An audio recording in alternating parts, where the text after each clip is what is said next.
আজকে অনেক সুন্দর দিন কাটল। এই তীব্র গরমের মাঝে একটু শান্তির জন্য দশহরা মেলা অনুষ্ঠিত হয়েছে কুড়িগ্রাম জেলার মাস্টারের হাটের উত্তর পার্শ্বে।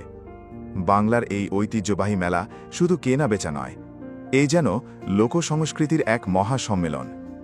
এর শিকড় প্রথিত রামায়ণের কাহিনীতে, যেখানে শ্রীরামচন্দ্র রাবণ বধ করে ন্যায় এবং ধর্মের বিজয় ঘটান। এই বিজয় দিবসই দশহরা বা বিজয়া দশমী নামে পরিচিত।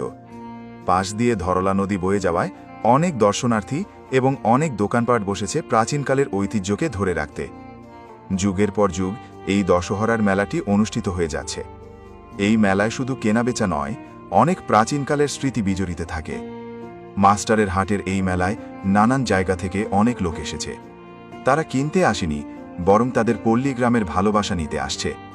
এই মেলা গ্রাম বাংলার মানুষের জন্য অনেক আনন্দময় একটি মেলা। তীব্র গরম থাকা সত্ত্বেও হাজার হাজার মানুষ এই মেলায় আজকে ভিড় জমাচ্ছে। এটা শুধু একটা মেলা নয়, মানুষজন এখানে তাদের নানা দাদার সাথে ঘুরতে আসত, অনেক বায়না করত, আর তাদের ইচ্ছাগুলো পূরণ করা হতো। এই মেলাটি গ্রামীণ সংস্কৃতি আর ঐতিহ্যকে তুলে ধরে। ধন্যবাদ এতক্ষণ পর্যন্ত ভিডিওটি দেখার জন্য।